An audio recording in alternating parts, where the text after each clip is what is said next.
Hopping into our waiting room and getting admitted, but we'll go ahead and get started. Appreciate everyone being here. It's good to see so many of you. Welcome to our May Butler County Provider Meeting. Just a couple of housekeeping things. Just ask that you stay on mute during the speaking, unless you have a question. We'll have time for questions at some point during our meeting today, so feel free to unmute and ask questions during that time. We also have our chat box. Feel free to put questions or comments in the chat box and we'll get back to you. I guess I forgot to introduce myself as well. So I'm Kathy Borders in Provider Relations here for Butler County. We also have Amy Winkler on our call for Provider Relations, who will be monitoring our chat. So appreciate all of you being here. Great to see you. We are going to get started with Tracy Shepard with Butler County, who's going to share some info with us about our upcoming tech fair. Tracy? Great. Do you happen to have the flyer that you could just pull up and share? Yep, I do. Perfect. So I just wanted to make everyone aware we're having a really great event. We're calling it Tech Fest, right? Because it's all about technology and some remote supports and how we can use technology to support people. We're also going to have the mobile smart home here so that you can sign up and do tours if folks want to come through and see some of the equipment in action and can touch it, feel it, see what it looks like. There is a QR code there at the bottom of the flyer if you want to scan that to sign up for tours and different things like that. And then there's also all the different vendors that are going to be here that you could speak to vendors and talk to them about their different products, the equipment, their services. We're also going to have a tech ambassador here from the state. So an individual that uses technology that can talk to you about how that's really impacted his life and his ability to be more independent. So if after this meeting, I'm guessing, Kathy, someone could just email this out to everyone so they have that information and the QR code in case they want to scan it and attend that day. So we're really excited about it. It's Wednesday, June 28th from 9 to 1 here at Janet Clemens Center. And we just want you to come and learn about technology and how we can support people moving them towards independence using technology. So if you have any questions, please let me know. You can also reach out to Lynn Hibbard. She's also part of the planning process for this too. Yeah, awesome. Thank you, Tracy. I will be sending this out today with our meeting minutes. So you'll have that for you to be able to use.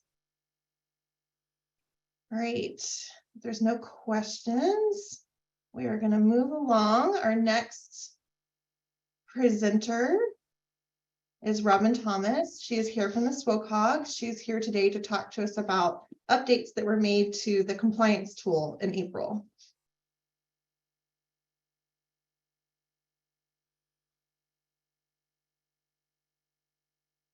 Robin, you'll just need to unmute.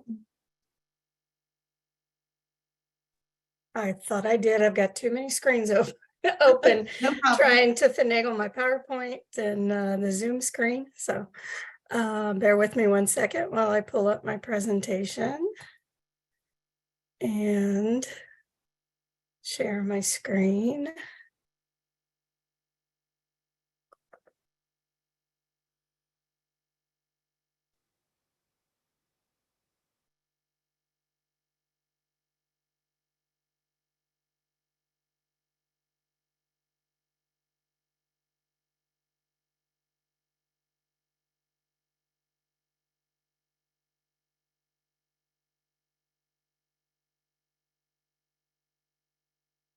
Okay. So the changes to the tool went into effect April 1st. So I'm just going to go through, most of these are combined agency and independent, but I do have if they are specific only to agency or only to independent providers. And Kathy does have a copy of this presentation that she can share with you when she sends out the minutes. So I'm going to jump right in. hopefully. So the first change is updates to the question regarding delegated nursing. And all of the changes are highlighted in yellow. You can see them very specifically as I go through this. And so if delegated nursing is required, there is a change in this question. You will need to show evidence that the nurse provided individual specific training to staff prior to performance of the delegated tasks. So that's pretty straightforward. You know, before you had to have the statement of delegation, evidence of the ongoing assessment, and annual staff skills checklist, but now you have to add in evidence of the individual specific training. So here's a new question for both independent agency providers. If delegated nursing is required, is the delegating nurse available to supervise the performance of delegated tasks? And on the right-hand side of the screen is the guidance for reviewers. So when we are going out to do a review, these are the things that we are going to do to look for proof of this. So we're going to ask how staff are able to contact the nurse. We're going to ask staff if they know how to contact the nurse, or if they contact the nurse, has the nurse been available? If they have questions about any type of delegated task, which would be, G or J tube feedings or insulin, those types of things. If staff have a question, do they know how to get a hold of that nurse? Is the nurse responsive to them and able to answer the questions that they have?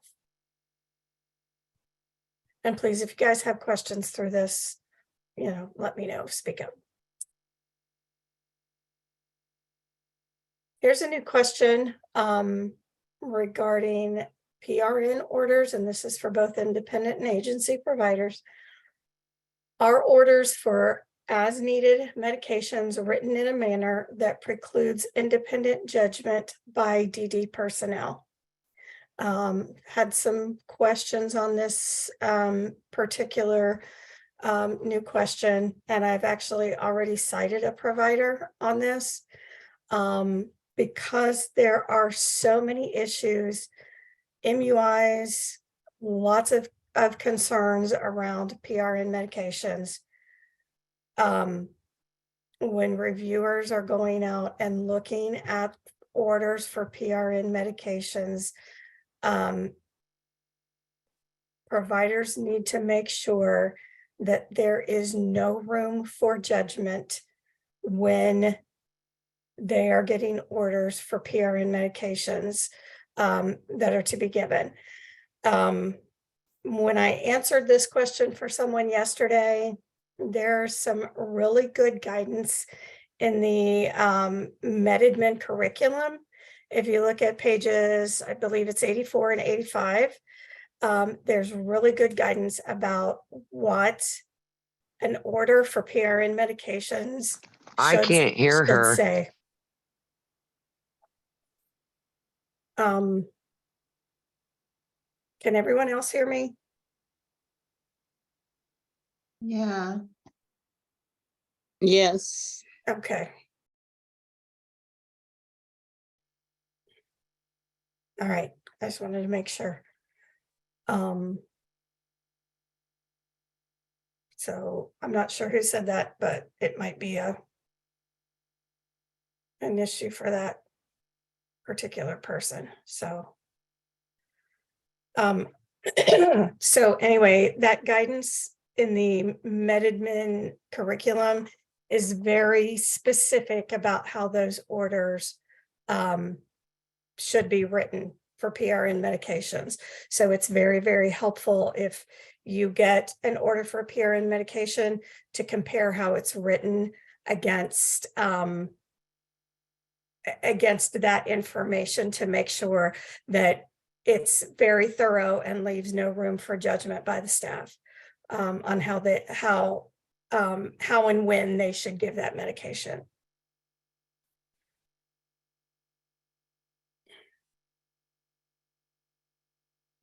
Okay, this question has to do with personal funds. So it's an updated question for independent and agency providers, and it was updated based on the changes to the rule.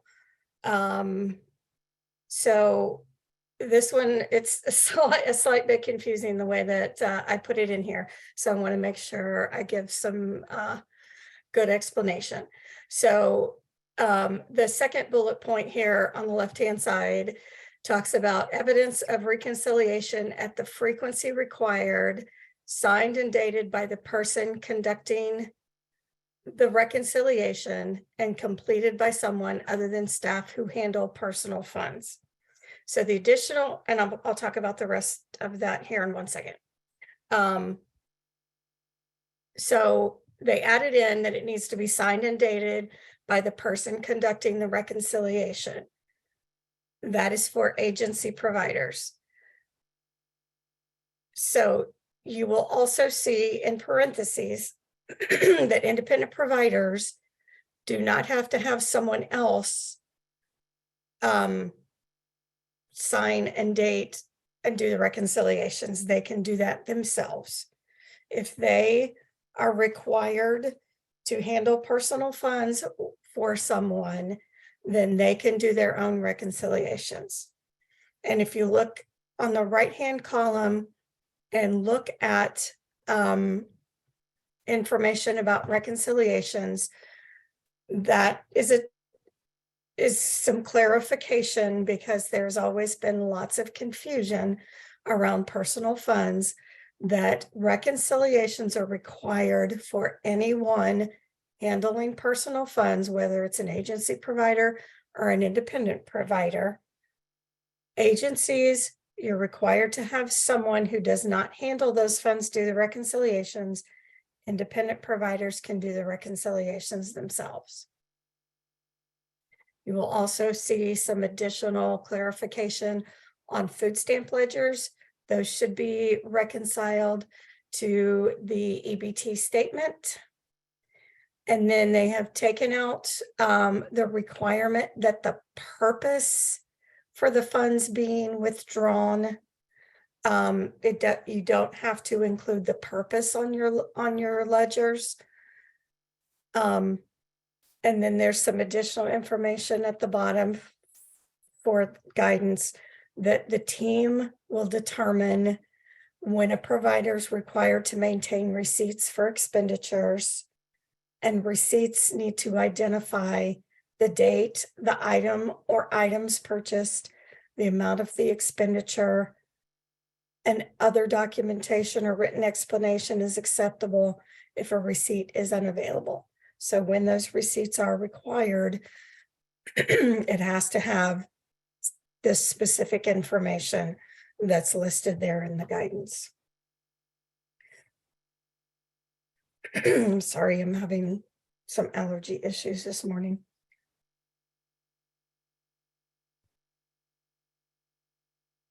So those are some updates based on the changes to the rule.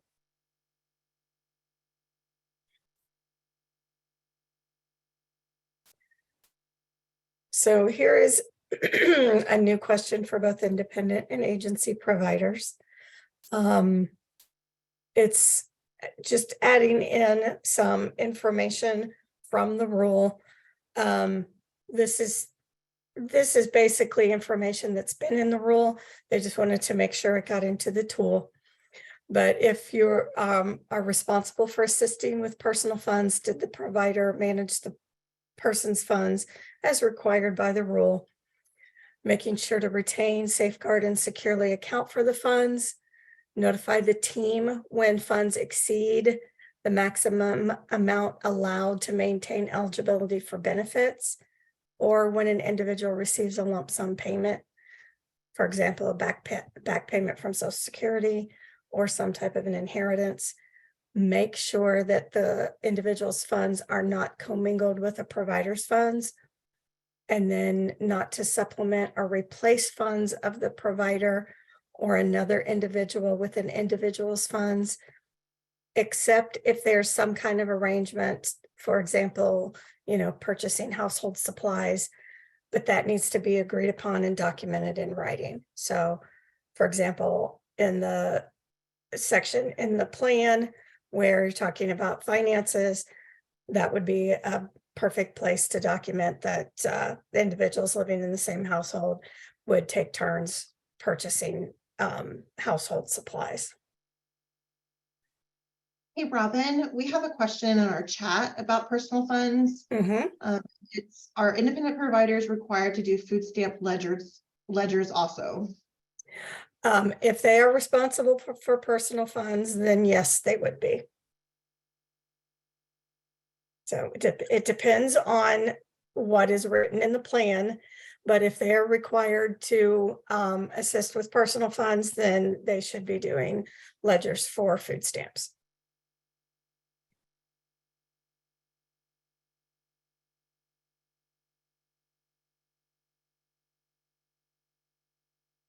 And each situation is different, so that is something that you should double check with the SSA.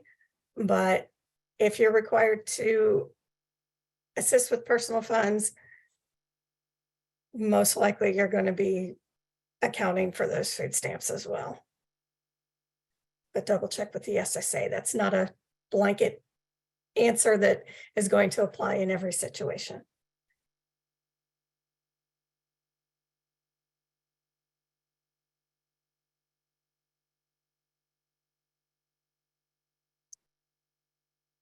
Okay. Any other questions before I move on to some clarifying information for MUI and UI? Yeah, we do have one more question, Robin. So how does the financial accounting apply to shared living providers? That's a good question. Shared living providers, with very, very few exceptions, shared living providers are a 24-hour provider. So they are required to do, if they are dealing with an individual's personal funds, then they are required to keep ledgers and do reconciliations, because a shared living provider, being a 24-hour-a-day provider, there is not an opportunity for that provider to be a natural support.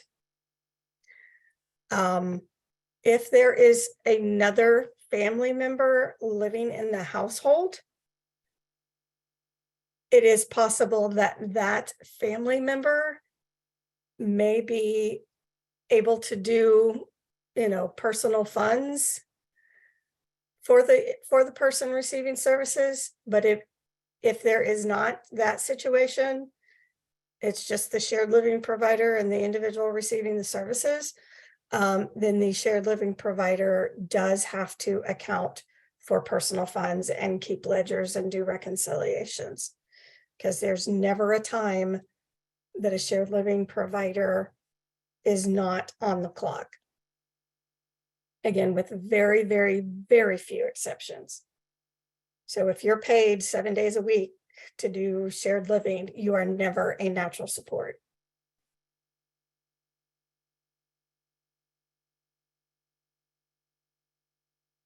Anything else with personal funds?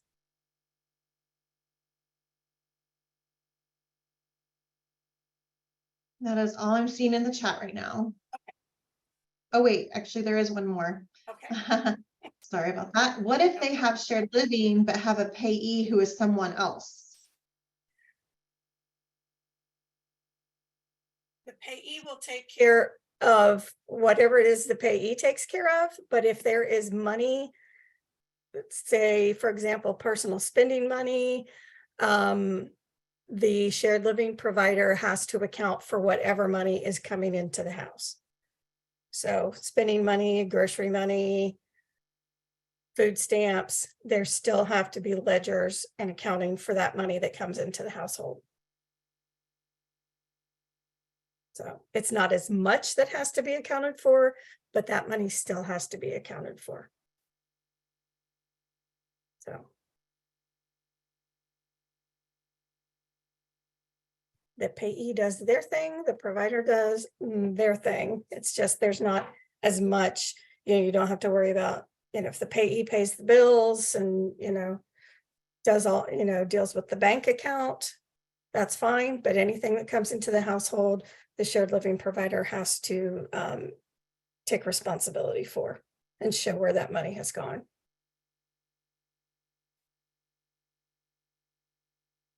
Personal funds are always a hot topic. So someone had asked about where they can get ledgers, and Amy just replied that we can give providers that need that. We have the templates. They're also available on the DoD website. So just contact one of us and we can get that for you. Is it okay if I just ask another question? Paul gets the Social Security and I'm his payee, but that's his only funds. And I do an accounting of that to Social Security. Is that the same thing, or? That is different. So I have to do 2 accountings? Are you a shared living provider? Yes. And but I'm his payee as well. Then yes, unless there is someone else in the household who does it as a natural support, No. then yes, you would be responsible to keep track of, Okay. where everything is going. Okay. Thank you. You're welcome. Excuse me, I have a question on that subject too. I'm the shared living provider and I'm the guardian and I am the payee. My husband does a phenomenal job keeping track of bills and things like that. But my daughter is high functioning. And so she likes spending money and I give it to her. Do I need to account every place she spends that money? If you are giving her the money and she is taking it and is independent in spending it, she takes care of it. You don't have to worry about that piece of it. And if your husband is dealing with a lot of the finances as a natural support, you don't have to track that piece of it. It depends on what it is that you're handling as a provider. If you have, like I said, if you have a natural person as a natural support in the family who is dealing with some of the finances, that kind of stuff doesn't need to be tracked. So it depends on what pieces you might be doing as the provider. But if if your husband's dealing with some of the financial stuff, it's possible. And again, I don't know all of the, details of the situation, but it's possible that there are a lot of things you might not necessarily have to be tracking if he's dealing with a lot of, bill paying and, taking care of a lot of those things. He keeps track of a lot of stuff. Yeah. So I don't worry about that. I just want I didn't have to write down that she bought a Coke and she bought this. No, not if you give her that money and she spends it independently. Those are things you would not need to keep track of. Okay. So.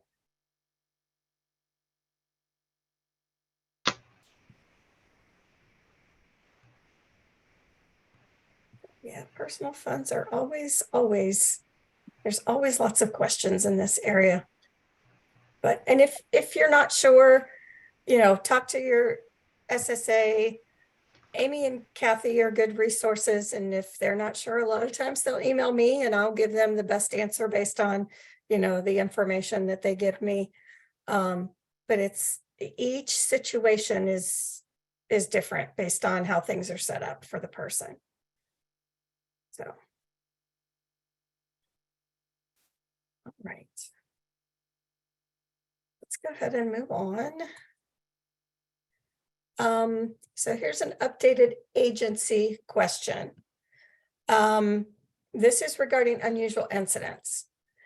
Now, this question is very similar to a question that is later on in the tool for major unusual incidents, but this one is very specific for unusual incidents because there tends to be kind of some overlooking of immediate actions and reporting things sometimes for unusual incidents.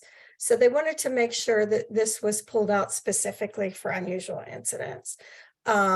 So with identification of an unusual incident, is there evidence the provider took immediate actions as appropriate? So the report made to the designated person and the report made within 24 hours of the incident. And so they made some, highlighted some things with the guidance of making sure, immediate actions were things that would be appropriate, like checking for injuries, providing first aid, securing medications, contacting the pharmacist or the physician. I've seen immediate actions that would say called supervisor, which is appropriate in many situations, but that's the only immediate action that's written down. So, what else did the staff do? So making sure that besides calling and alerting someone, did they actually do something, check the person if they fell, making sure there weren't any injuries, doing those steps that were appropriate. And then designated person would be, who is it within the agency that you need to contact to initiate proper action, especially if something else needs to be done. So making sure that there is a designated person, because I have talked with agencies who really don't know that they have they need to have a designated person to have staff contact if there is something that happens. So making sure that those things are very clear and that staff understand what immediate actions should be and who they need to contact. If that person changes, maybe there's like someone on call over the weekend, if there's no one in the office, making sure staff understand who it is that they need to contact and what they need to do for unusual incidents. A lot of times they might know exactly what to do for major unusual incidents, but when it comes to an unusual incident, they don't always think through that same process. Here is a new question for unusual incidents. This is, again, a question that was in the tool for MUIs, and they want to make sure that it is also clear for UIs. Is there evidence the provider providing services when an unusual incident occurred notified other providers of services as necessary to ensure continuity of care? Did the provider notify other providers or the day program or the county board of an unusual incident so that everyone knows what happened? Particularly when you see like a visible injury and someone goes, something happened at home, someone, fell and got a bruise or a cut or something that was an unusual incident. And it's something that when they go to their program the next day, people are going to wonder what happened. Making sure that those notifications are made so, when they see a, goose egg on somebody's head or a large bruise on somebody's arm, that people know, oh, this is what happened last night when they were at home. And there's not going to be all of this, oh, what's going on? Did you get hurt on the way in to work this morning? So that people know this is what occurred. it was already, first aid was given, it was taken care of the way that it was supposed to. So making sure those notifications are done.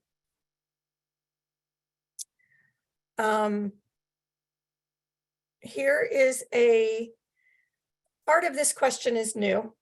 The first part of the question is what is new for agencies? Is there evidence that all DD employees cooperated with the investigation of MUIs, including timely submission of requested information? And then the rest of this has always been a question in the tool. Did the provider make the report? Documentation of trends and patterns and corrective actions available to the county board and department upon request. So what we are looking for is what action was taken by the provider if their employee did not cooperate with the MUI investigation. So if you have an employee who's not responding to you when you're asking them to come into the office and talk to you about an incident that occurred, what steps are you taking when that staff person is not being cooperative? So that's what we're actually looking for, is what did you do as an agency, as an employer, to either get that staff to cooperate, or were there some type of, did you do some type of discipline? Did you make repeated contacts? What is it that you did to attempt to get that employee to cooperate with an investigation that was going on?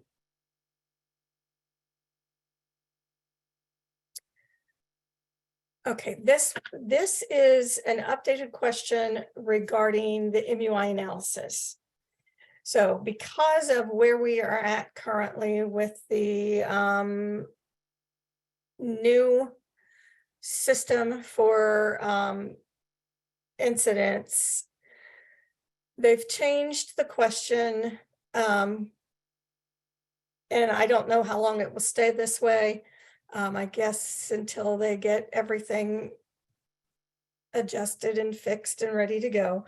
But this has to do with the yearly analysis for MUIs, where it used to be due by February 28th. They basically have changed that statement to say it's due to the county board by the deadline. So they've granted the extension. I don't recall off the top of my head what the current deadline is, but basically they're saying to make sure you've kept on top of when the current deadline is, and the question will stay that way until they determine things are good to go with the system. And so they made sure that the question reflects that.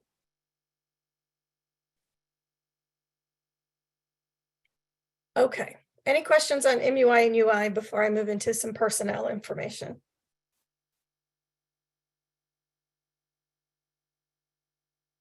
Okay. This is a question regarding first aid and CPR for staff, for independent and for agency providers. Again, a reminder in the guidance that virtual skills demonstrations do not meet the requirement for first aid and CPR. There has to be an in-person skills demonstration in order to be appropriate, valid CPR and first aid. So again, anyone that got their certification during COVID and did virtual skills assessments or no skills assessment, that's acceptable until their training expires. But anyone who got their training after January 1st of 2022, it has to include that in-person skills demonstration. So there's still probably some people out there that got training in 2021, there's still people out there that have that type of training where they didn't have the skills assessment or had a virtual skills assessment. Those should be expiring toward the end of this year. And then when they renew, they will have to have the in-person skills assessment.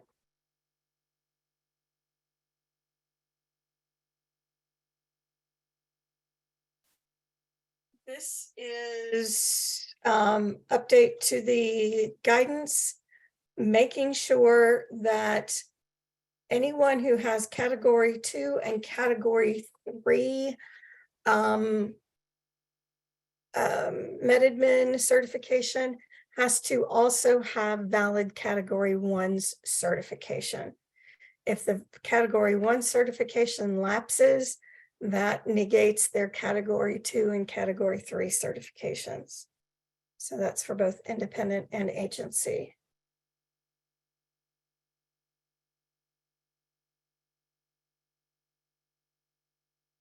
And then we have for independent providers, just a reminder in the guidance for your training, for your annual training. Just a reminder that you are required to have training once each calendar year. You don't have to have it every 365 days, meaning if I have training in April of this year, that does not mean I have to have it by April of next year. I could have it in December of next year if I wanted to. I just have to have it once every calendar year. So I hear providers, independent providers, a lot of time saying, well, I had it in, April 1st, so I have to make sure I have it by April 1st. No, that is not true.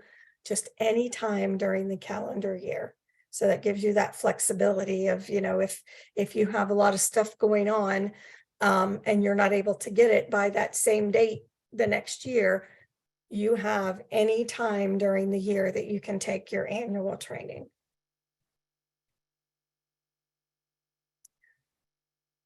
This is for agency providers and has to do with RATBAC. They've updated the guidance because originally they had in there that staff hired prior to October 1st, 2016 must be enrolled at the point of their next 5-year BCI. Well, at this point, we're well past 5 years. So at this point, everyone should be enrolled in RATBAC. Your long-term employees should be enrolled in RATBAC because they should have been, they should have hit that 5-year mark after October 1st of 2016. So they've changed the wording of this. So staff hired prior to October 1st, 2016 should have been enrolled in RATBAC at the point of their 5-year BCI. So every employee that does direct service should be in RATBAC. Your new employees should be enrolled when their BCI comes back within 14 calendar days of receiving the record check or within 14 days of hire, whichever is later. So everybody you have, unless they are waiting on that BCI to come back, or they're still within 14 days of hire, everybody else should be enrolled in RATBAC.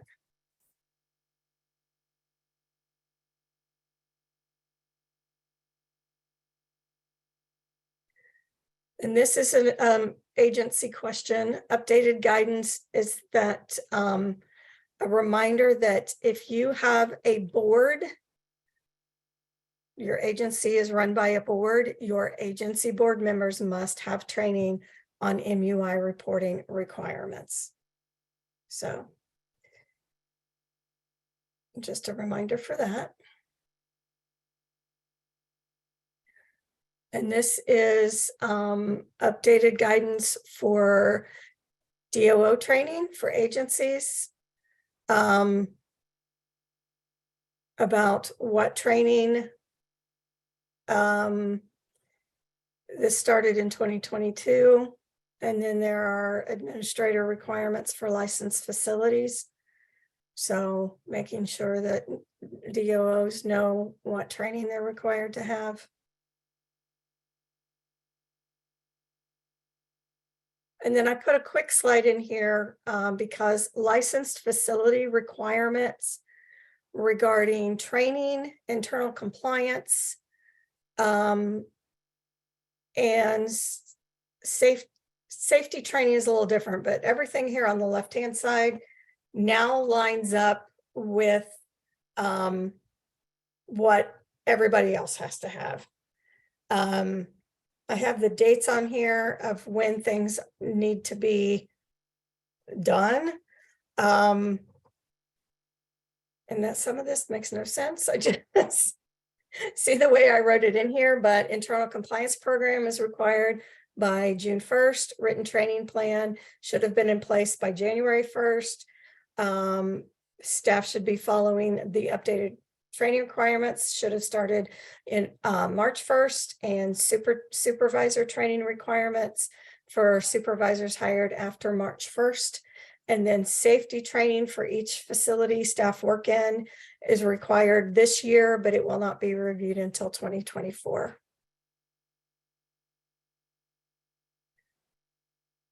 Okay.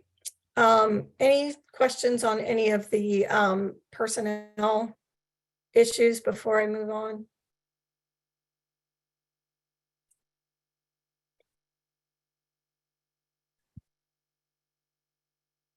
Okay. This is updated, a lot of updated guidance regarding provider-owned or controlled settings. If the individual lives in a setting that is provider-owned or controlled, does the individual have a lease or residency agreement? So that includes licensed residential facilities and a property owned by the provider of a shared living service. So with the exception of those shared living and licensed facilities, the entity acting as the provider cannot also provide the residence.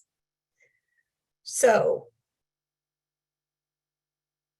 this would include the practice of a provider signing a lease with the landlord and then subleasing to the individual. And there has been some guidance that has been issued that providers have until August 31st of this year to get out of this practice.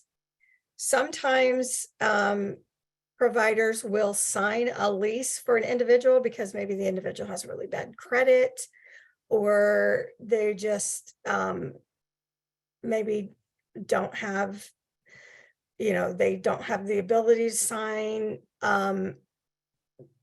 This practice, DODD has decided this just needs to stop. There is there's lots of issues around this. If you happen to be a provider that you're not a shared living provider, or you're not a licensed facility, and you have done this and you have questions about it, talk to your contact in the county where this is happening. They can reach out to the Office of Compliance at DODD and get some clarification and assistance regarding this, but you still have several months to kind of work through this issue. But providers should not be signing a lease again, unless they're obviously shared living and licensed facilities. So there's some other updated guidance through this. This is a very long amount, like a very large amount of guidance with this question, because it's very there just is lots of explanation with it. And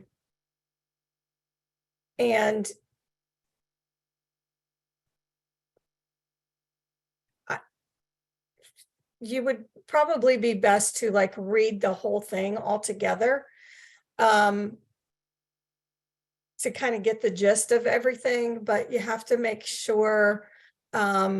One thing I do want to point out is the lease or residency agreement, if you do have one, that you have to include information about the relationship between the landlord and provider of services, and that the individual can choose any provider to deliver their service, unless it's a licensed facility or shared living setting, and that the lease cannot make receiving services from a provider a condition of residency unless it's a licensed facility or shared living, or impose rights restrictions, and it has the list.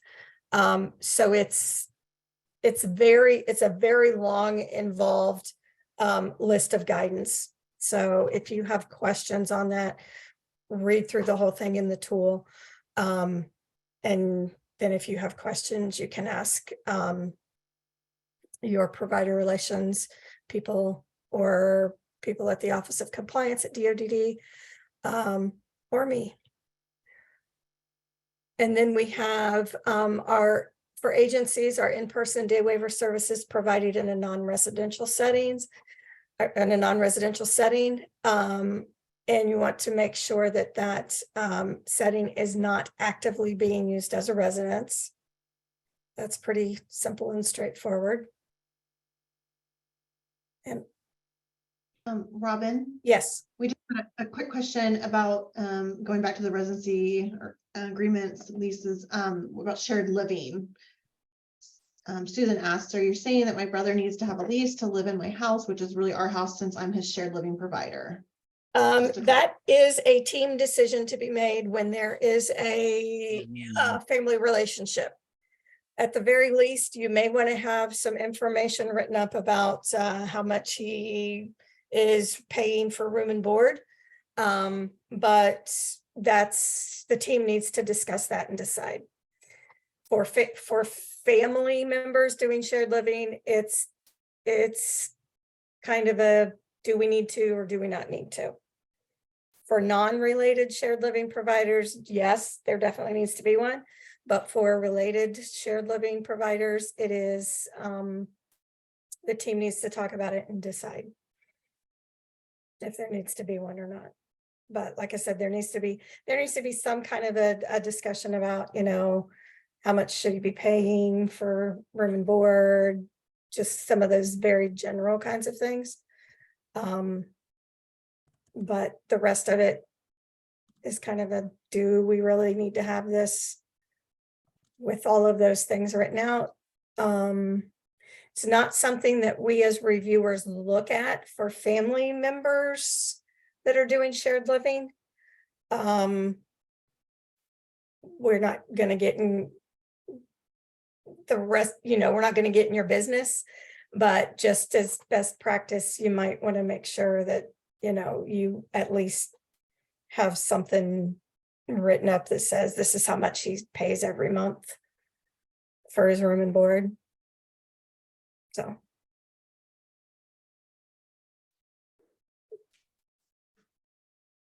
Any other questions on that?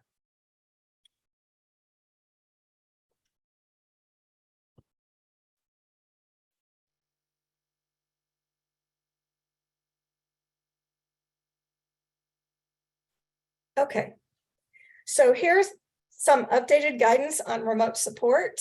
And the reason that I am mentioning this one is it is the responsibility of the entity billing for the remote support service to provide information during a compliance review.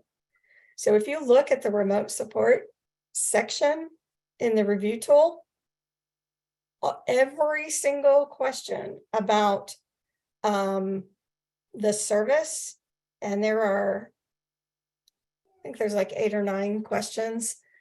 Remote support's not a review I do frequently, but I have done them. Any of those questions, if your agency happens to bill for remote support, even if you may not directly do the service, but you're billing for it, you're required to provide any of the information that is required during a compliance review. So just make sure if you're doing that billing, you have all of the information that is asked for in the remote support section. And again, I don't have the tool in front of me because I'm only working off one screen today. So make sure that you're looking at that section if you are billing remote support at all through any kind of agreement at all, that you're looking at that. Any other questions for me? Robin, we do have one in the chat here. So my question is in regards to agency training. I am not able to log into the portal due to technical problems from DODD, I'm guessing. How would this impact my renewal or prevent sanctions if it is delayed beyond the time limits of my recertification?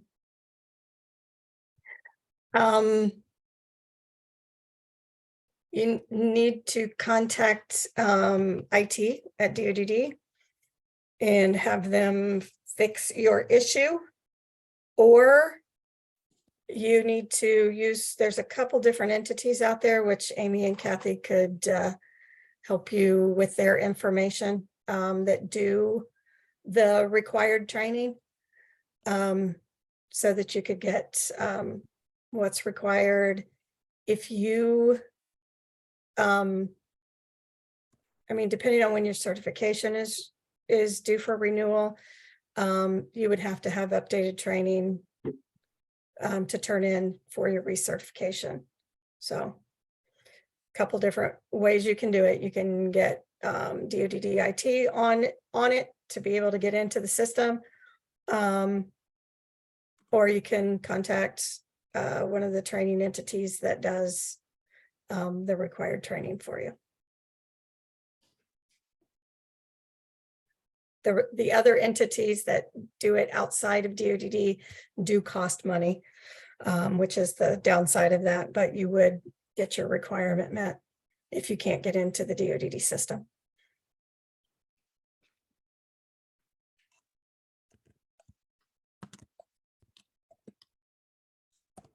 Does that answer your question, Fred, or do you have anything else that you wanted to ask?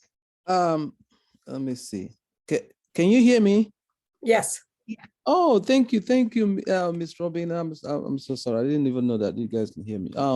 Yes, I wanted to know the names of those other agencies that I can contact, because this is something I've been battling with for like the past 3 weeks, and each time I call the technical department of the TDS, they keep telling me they're working on it. They don't know when it's going to be resolved, so it's really scary right now, and I haven't been billing for like the past 1 month because we had moved to a different address. I also have a different problem with the shared services that I had to update, which the process is going on. They're telling me that they had a whole lot of people turning in their paperwork to get that done. So I have to be on the wait list, which is fine. But what is bothering me now is how to be able to set up my training with my staff members. Since I'm not able to get in, I usually do a group training for them. Is that it's not happening because the password situation is not resolved yet. So I am really, really worried. So I need to know the names of those other agencies I can contact so that I can just, get the process that, up and, going. So that, what are the names of those other agencies that I would need to call? I wouldn't mind paying money to get my training started.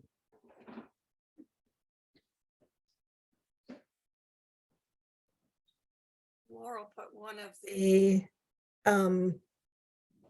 companies in the chat. Mm.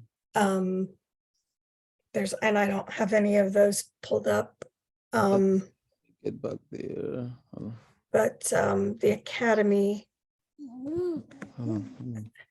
has, I don't have their contact information handy, but Kathy I can't get to should that. have it. I can't get to the let me see here. Look at that. Yeah, we can follow up with you if you want to put your email in the chat. We'll follow Oh, up with sure. you. That would be great. Okay, Yeah. great. Yeah. Okay. but Hold on, let me do that so that I won't hold up the meeting. This is the chat line. I'm trying to play with this keyboard. Hold on a second. Please don't play with this keyboard. I'm working on something. All right. All right, yeah, we'll be on just a little bit longer. So if you can get to that, if not, stay on after and we'll talk with you. Oh, sure. That'd be great. I really appreciate that. Yeah, no problem.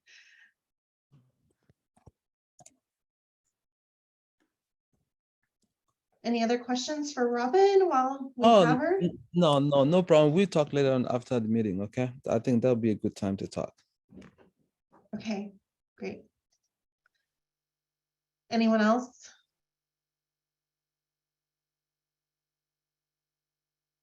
All right, well, thank you so much, Robin, for coming and presenting for us. A lot of great information, a lot of great questions today. We will have that presentations included in the meeting minutes today. And then always feel free to contact either myself or Amy Winkler with additional questions that you have related to compliance questions. All right. Well, I'm going to move on. I'm going to have a few things to share today now. The Community Connections team reached out to me just before this meeting and asked if I would share this event that they have coming up. You know, our Community Connections newsletter is really a great way to find out about events such as this. But since this one is coming up, they asked if I would go ahead and share this. So I'm sharing this today. They have a great movie coming up on June 7th, Sensory Friendly at the Fitness Center, which is in Hamilton. There is an RSVP request by June 2nd. This event is being held though on June 7th at 10. I'm going to put the RSVP email address into the chat, so feel free to reach out to her. You can also reach out to her if you are not getting those newsletters by email to get added to that list. So that is great to know.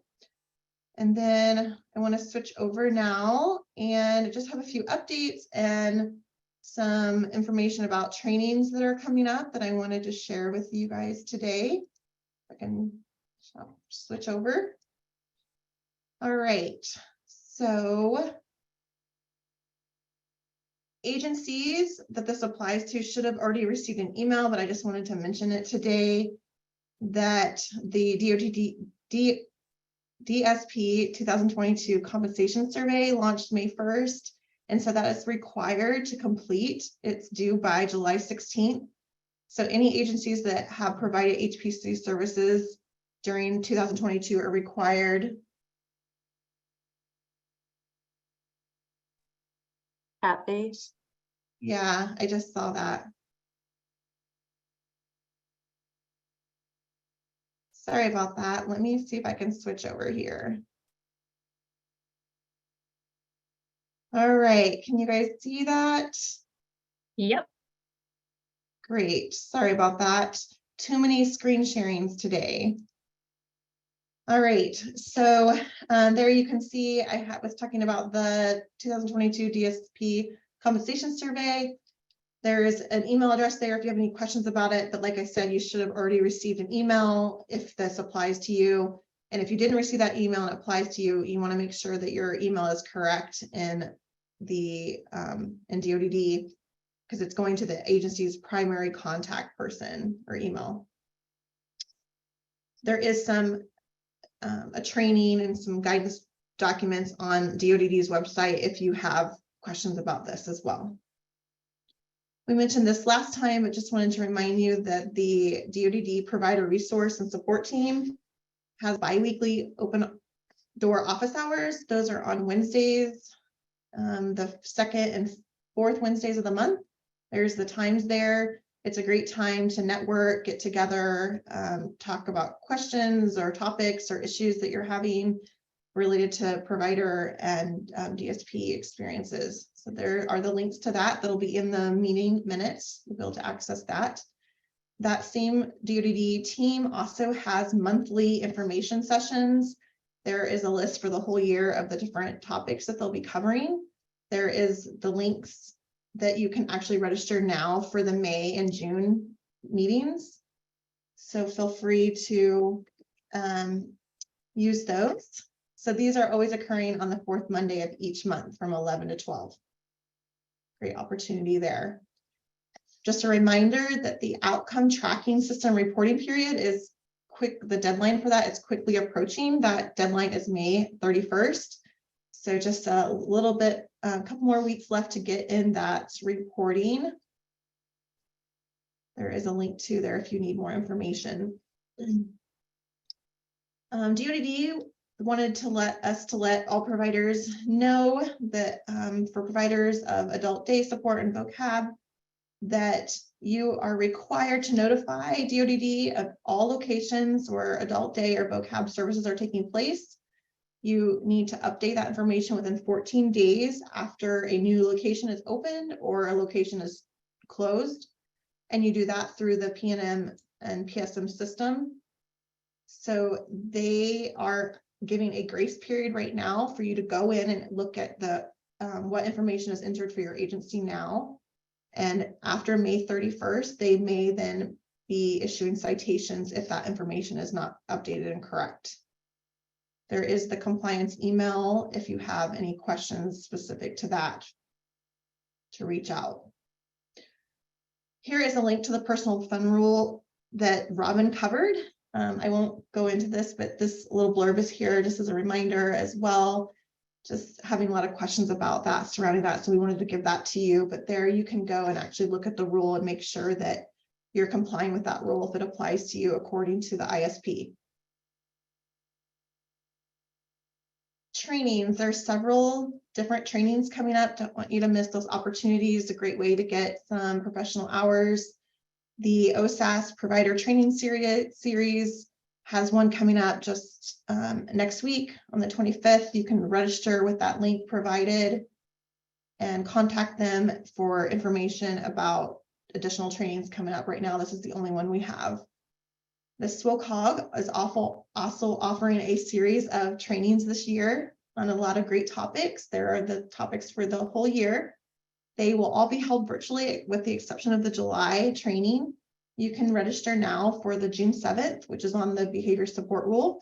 The link is here where you can actually register directly. You can also reach out to Robin, who we just heard from. You can reach out to her with her email if you need to register that way or have questions or want more information. Butler County, we are excited to announce that we are now going to be providing some MUI and UI training opportunities this year. We have 4 trainings planned.